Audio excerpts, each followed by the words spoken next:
राष्ट्रवाद की भावना से ओतप्रोत मेरे नौजवान साथियों, नमस्कार। आज है तारीख 27 जनवरी और आज से रिलेटेड करंट न्यूज़ देख लेते हैं। सबसे इम्पॉर्टेंट जो न्यूज़ मुझे मिले वही मैं लेता हूँ, आपको पता है। सबसे पहला न्यूज़ था सदा तनसीक के बारे में। अब बोलेंगे सदा तनसीक क्या है? सदा तनसीक एक मिलिट्री एक्सरसाइज है, यानी कि संयुक्त सैन्य अभ्यास है। तो आप बोलेंगे सर कि ये किन दो देशों के बीच हो रहा है? तो एक तो हम हैं भारत और दूसरा सऊदी अरब है। आप नक्शे में अगर देखेंगे तो आपको सऊदी अरब पता चल जाएगा। तो बेहतर है कि आप एक बार मैप पर देख लें कि सऊदी अरब कहाँ है, और सऊदी अरब के आसपास के देश को भी देखें। आप यूएई को देखें, ओमान को देखें, है ना। आसपास जो देश हैं उनको भी देखें। यहीं पर आपको रेड सी मिलेगा, आप ये भी देखिएगा, और स्वेज नहर भी देखिएगा। और साथ में आप स्वेज नहर पर एक शॉर्ट नोट्स बनाएंगे। शॉर्ट नोट्स मतलब छोटी छोटी सी इन्फॉर्मेशन आप लिखेंगे। ये जो एक्सरसाइज है सदा तनसीक, ये कहाँ हो रहा है? देखिए, मोस्टली जो एक्सरसाइजेज होती हैं वो ऐसे इलाके में होंगे जहाँ पॉपुलेशन ना हो या पॉपुलेशन बहुत कम हो, ताकि जान की हानि ना हो। तो ऐसा बिहार में तो होगा नहीं, यूपी में भी होगा नहीं, बंगाल में भी करेंगे नहीं। तो ये कहाँ हो सकता है? या तो समुद्र में कर सकते हैं, या तो हम पहाड़ी इलाके में कर सकते हैं, या तो हम रेगिस्तान यानी कि मरुस्थलीय इलाके में कर सकते हैं। तो ये जो सदा तनसीक है ये राजस्थान में हो रहा है। उद्देश्य क्या है? बहुत सिंपल सा है। दोनों देश की सेनाएं आपस में एक दूसरे के साथ जब अभ्यास करेंगी तो दोनों अपने अपने अनुभव साझा करेंगे, यही मुख्य उद्देश्य होता है। तो ये न्यूज़ आपको ध्यान रखनी है। उसके बाद जो अगला न्यूज़ है ये बहुत इंपॉर्टेंट है। आप जानते हैं हर वर्ष पद्म पुरस्कार की घोषणा की जाती है। तो वर्ष 2024 के पद्म पुरस्कारों दिए गए। ये पद्म पुरस्कार होते हैं, ये 3 श्रेणी में होती हैं। सबसे पहले पद्म भूषण,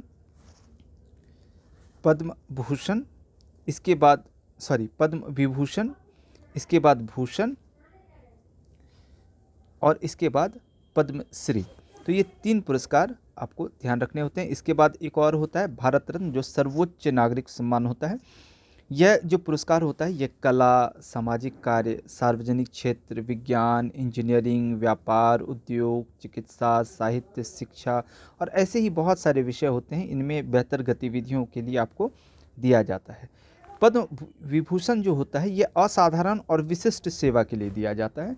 वहीं पद्म भूषण की बात करूं तो मैं ये उच्च कोटि की विशिष्ट सेवा के लिए दिया जाता है, और पद्मश्री की बात करूं तो मैं किसी भी क्षेत्र में विशिष्ट सेवा के लिए दिया जाता है।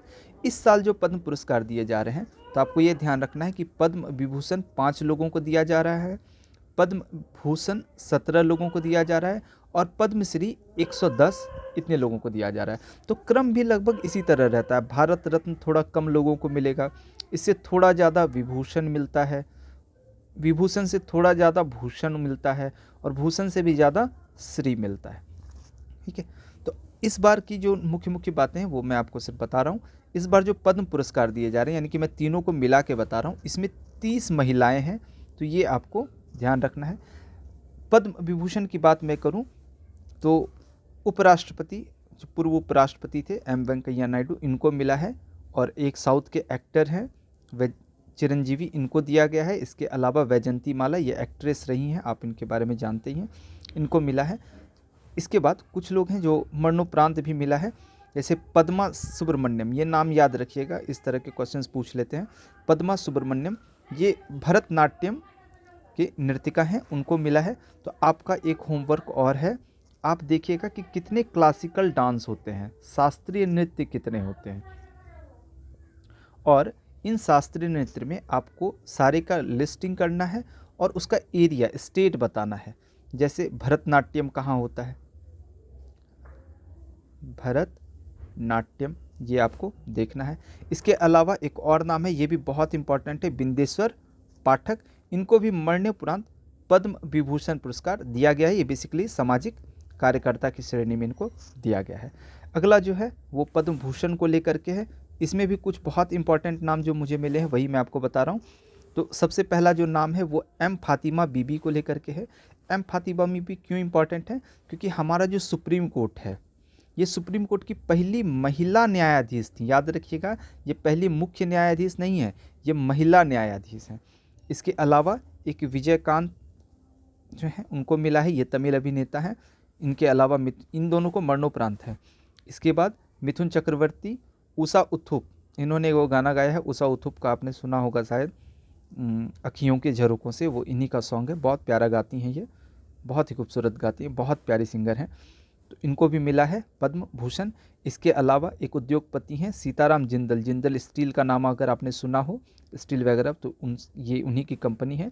इसके अलावा प्यारेलाल शर्मा, ये म्यूज़िक डायरेक्टर रहे हैं, तो इनके भी बड़े प्यारे प्यारे गाने हैं, उनको मिला है। और फॉक्सकॉन एक कंपनी है, उसके अध्यक्ष हैं यंग लियो, इनको भी शामिल किया गया है। तो ये भी नाम आपके लिए बहुत इंपॉर्टेंट हो जाता है। इसके अलावा कुछ ऐसे लोग हैं जो ज़्यादा उनके बारे में जानकारी नहीं होती, तो उनको भी मिला है, तो उन लोगों के भी नाम आपको ध्यान रखने हैं। जैसे भारत की जो पहली महिला महावत हैं पार्वती बरुआ, है ना, कहीं पार्वती बरुआ भी मिलता है। आप जानते हैं महावत किसको कहते हैं, वो जो हाथी को चलाता है उसको महावत कहते हैं। तो पार्वती बरुआ इनको मिला है। इसके अलावा जनजाति पर्यावरण कार्यकर्ता हैं चामी मुर्मू, इनको मिला है। और एक सामाजिक कार्यकर्ता हैं संगथन कीमा, इनको भी मिला है। तो इतने नाम आपको ध्यान होने चाहिए। इसके अलावा एनसीसी की वार्षिक रैली होती है। इस रैली को अभी प्रधानमंत्री जी ने, हमारे प्रधानमंत्री जो हैं श्री नरेंद्र मोदी, इन्होंने संबोधित किया। कहाँ हुआ ये रैली, तो करियप्पा परेड ग्राउंड में हुआ है।